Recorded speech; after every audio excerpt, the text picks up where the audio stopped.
to the channel. For those of you who don't know, my name is Chris Moore, and we're back in the laboratory today with none other than the Gen 3 2022 Hayabusa. We just did the ECU Flash video. If you missed that video, gotta go back, watch it first, okay? You need to see that video so you can see what this thing is all about. The modifications, they've been here for a little while, but the way to tune the bike is brand new. We just got to where we can remove the restrictions from the ECU and tune it. I'm not gonna go into a lot today on what the restrictions were in this bike and how we did. Go back and watch that video first, okay? So I dropped that link, check it out. But today we're in the lab trying to find some more horsepower, boys. Yeah, that's right. It's hotter than a hoochie coochie in here too. Anyways, 94 degrees inside the dyno room, 26% humidity. We're not gonna get our, I guess you say, bragging rights horsepower number, but we're gonna have a baseline. We're gonna see what it makes in the heat. Then we're gonna run it and see what it makes with the billet velocity stacks. Hey, wait a minute, before we go to the intro, be sure to subscribe to the channel. We need 100,000 subscribers, I need it. You gotta smash the like button at the end. I know you're gonna do that, but we gotta subscribe to the channel. It's free. Click the bell for notifications so you don't miss the videos like this. Stay with us, guys. Here we go.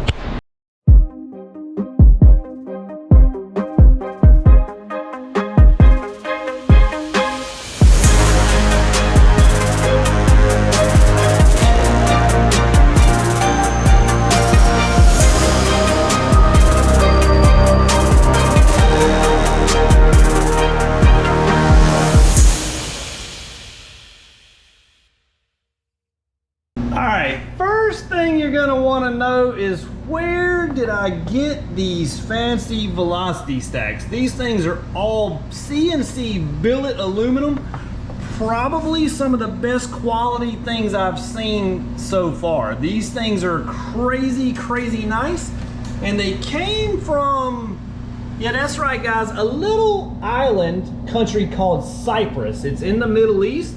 You can see Greece is here, Turkey's here, Syria. Little island out there in, what water is that? The Mediterranean Sea, maybe? Anyways, he's a long ways from America. And he made these for me, sent them, said, dude, you gotta try them out. We're gonna put them to the test. His name is, I'm gonna try my best to pronounce this, Hermes Kautus. I'm gonna show you on my phone right here, okay guys? I apologize, Hermes, K-O-U P-A-T-O-S. Anyways, he said hit him up on Facebook if you want these. He doesn't even have a company. He's just a CNC machinist. He made these at home in his garage. The quality is incredible.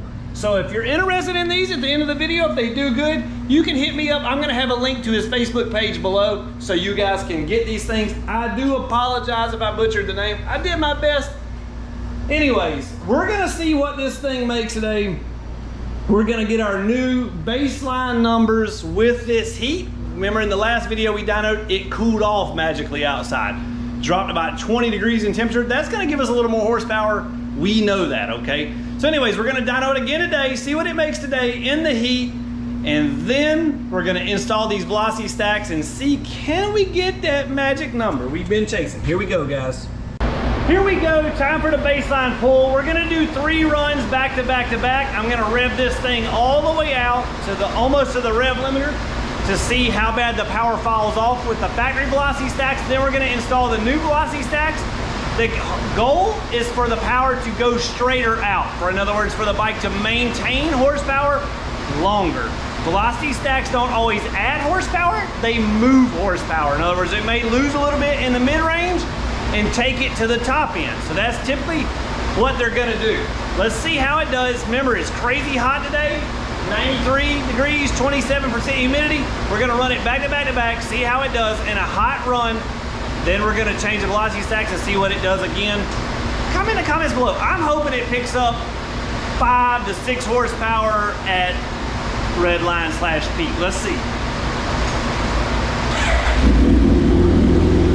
Oh, also, I got the pops and bangs tune turned on.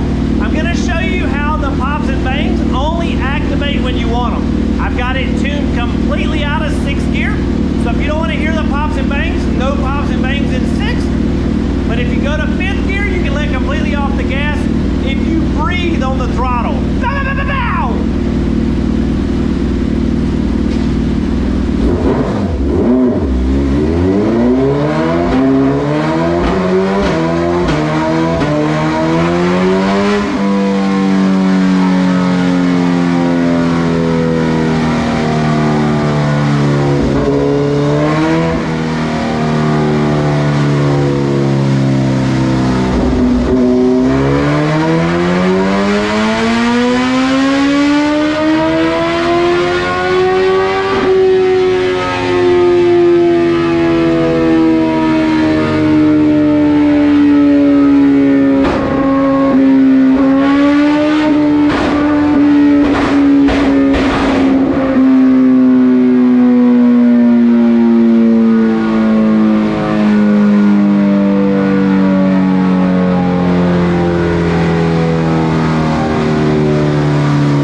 That thing is a real nice, pretty arch, real nice, pretty torque curve, and a perfectly flat and tuned air-fuel ratio.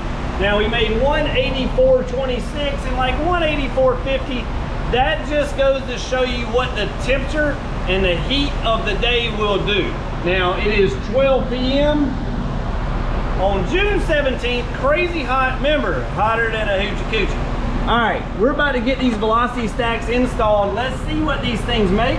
We're hoping that maybe we lose a smidge here, but we gain out here. This thing falls off now at 10,000.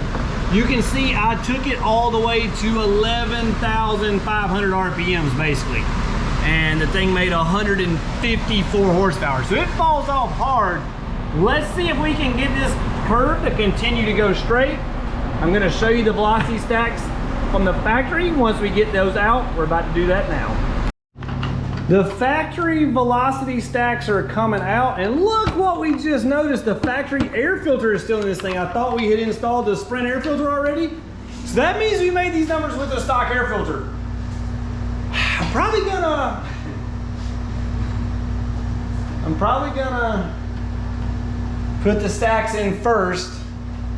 Then I'm gonna go back and put the air filter in because we don't wanna do it at the same time because that's gonna show more of an increase.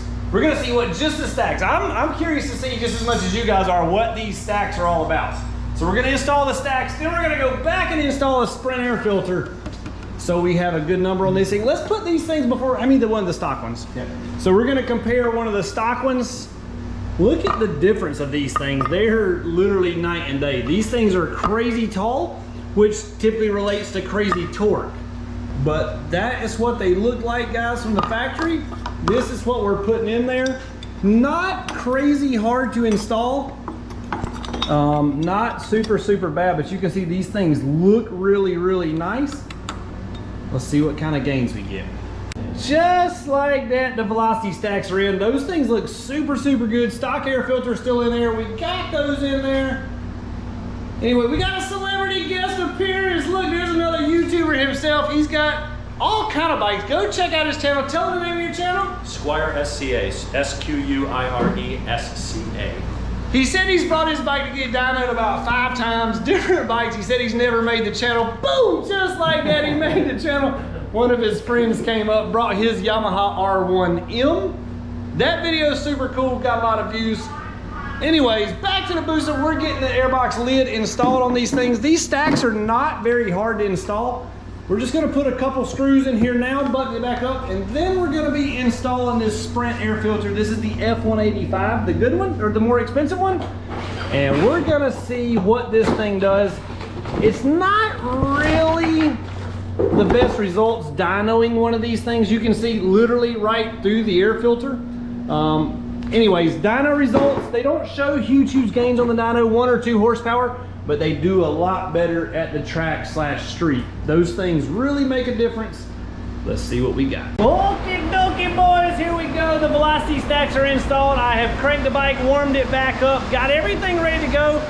I can't wait to see the results of these things. This Busa, the way they built it with these, I guess you would say, cams that are set up extremely for torque, and the airbox that was set up extremely for torque. I'm really curious to see how these stacks help the top end power, because that's what we need. All right, here we go.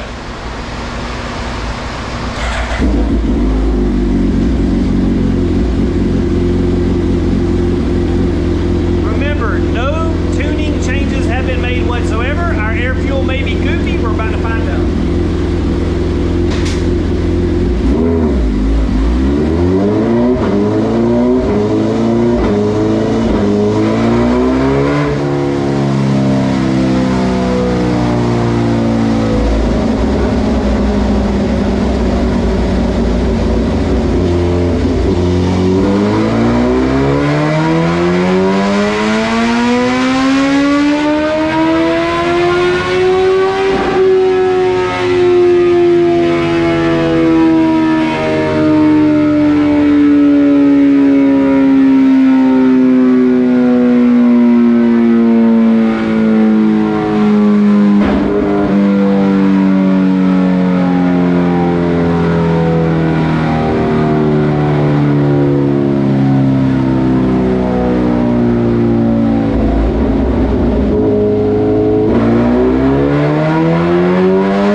Super impressed.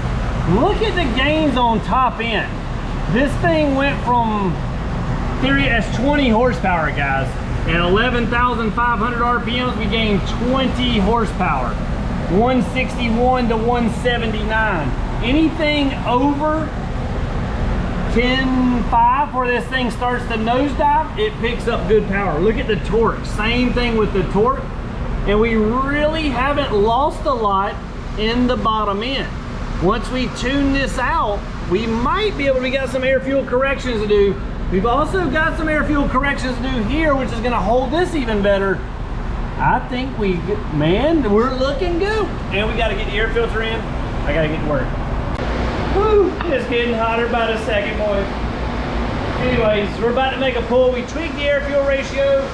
I don't know if this thing's gonna do any better or not, because it literally, dyno still says it's 96. That was hotter than it was, but man, I'm getting way hotter, I know that.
what we ended up with. The blue line is our before from today. The red line is our after from today with the tune.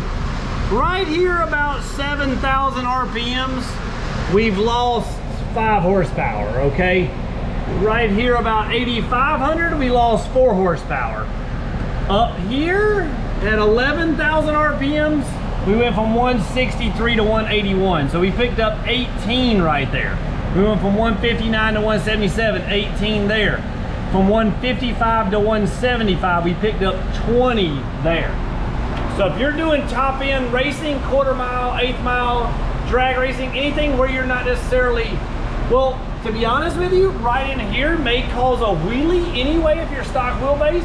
So you might be better off losing a couple horsepower anyway. That might help the bike stay on the ground and actually propel you forward faster. In my opinion, no matter what, these things are a must. You've got to have these stacks so you pick up a ton of horsepower. You can see after the peak number is actually a tiny smidge less. That's just right here. And a lot of that could be due to our 2 or 3 degree temperature change. I'm about to have Bobby come out and install the Sprint air filter now. We're gonna throw this in there, see what we come up with. The temperature is rising by the minute. Whew. All right guys, let's get this project knocked out. It's a new day, we're back. It's a little cooler today. It's actually because we're in the morning. It's gonna get hot. We're trying to get this dyno done with, get this video out to you guys so you can enjoy it. We're showing you the gains from the Sprint air filter and the velocity stacks. The Sprint air filter is in. It's not gonna be really a fair comparison to show you what the Sprint air filter can gain because it is cooler outside. I can show you currently right now, 77 degrees and 56% humidity. Now the higher humidity is a little worse, but the cooler temperature is a little better. Either way, it's not the same, it's not apples to apples. The dyno supposedly balances out with the correction factors, so none of this stuff is supposed to matter, but it does really matter a smidge. Anyways, long story short, I'm trying to get this done because I feel way better in these conditions. So we're gonna run this thing this morning, see what we get, and I'm pretty happy with what I'm feeling so far. Anyways, let's get started.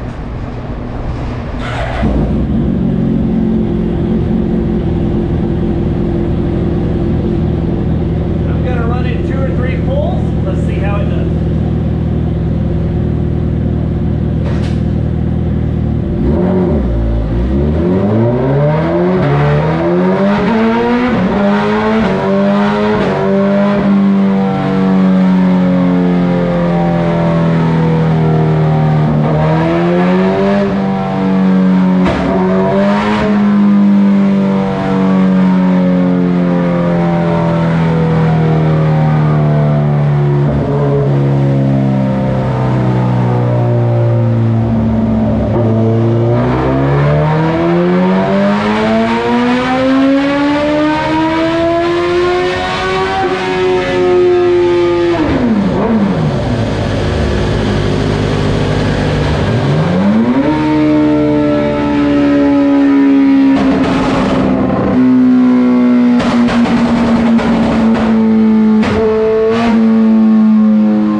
finished up off the dyno. We got the bike unloaded and I took it and put some street miles on this thing. This is about my third or fourth time riding the two different bikes that we've tuned in the videos.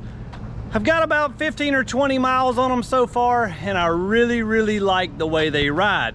Now, we've got the pops and burbles on, and that's what I was test riding it with to make sure it wasn't gonna be A, super annoying, or B, cause issues with the bike not being smooth. And it does not. It rides perfectly smooth, and it's not super annoying. So it doesn't make the pops and burbles and stuff until about 5,500 to 6,000 RPMs. Well, 6,000 RPMs on a Busa, you gotta try for it. It's not like a 600 where you're gonna be constantly at 6,000 and above. 6,000 RPMs on a Busa is pretty fast. So me, I was for the most part obeying speed laws and running 55 and 60. I mean, if you put it in like fourth gear, you're at like 3,000 or 4,000 RPM. So you're nowhere close to that 6,000 RPM pops. If you wanna make some noise, drop it down to first or second, and you got some noise. But other than that, it's really not bad. I think it works out super good, even for the, let's just say, more conservative guy that wants to do a lot of touring and street riding. I don't think you're gonna mind it, to be honest with you. But if you wanna drop down, raise some hell, it's there. So anyways, another thing too, the diesel fuel cut option. I turned it on, I turned it off, I've ridden it both ways. I personally, on this bike, now all bikes are different, but when I turn the diesel fuel cut option on, in other words, I keep the injectors running, it almost takes away the engine braking a little too much. So in other words, if you're running 45 miles per hour, you let off the gas, let's just say there's a tiny slight downhill, the thing will go 45 miles per hour for a long way / forever. In other words, it doesn't really slow down. If I turn the diesel fuel cut option in the factory form, we can still get the pops and burbles the way I've got it set up, but the bike still has a little engine braking, and it is still smooth on and off the throttle. In other words, it's, in my opinion, it's fine. I don't know, I rode it, like I said, I went on off a lot of times. I went slow, I went fast. The thing feels perfect to me.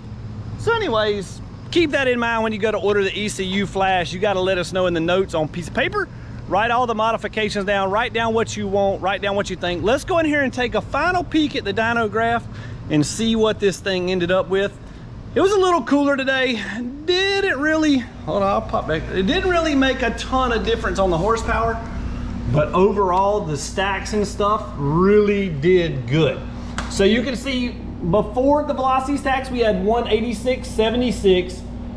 Then with the velocity stacks, we ended up at 185.94. Well, look at where it made that difference.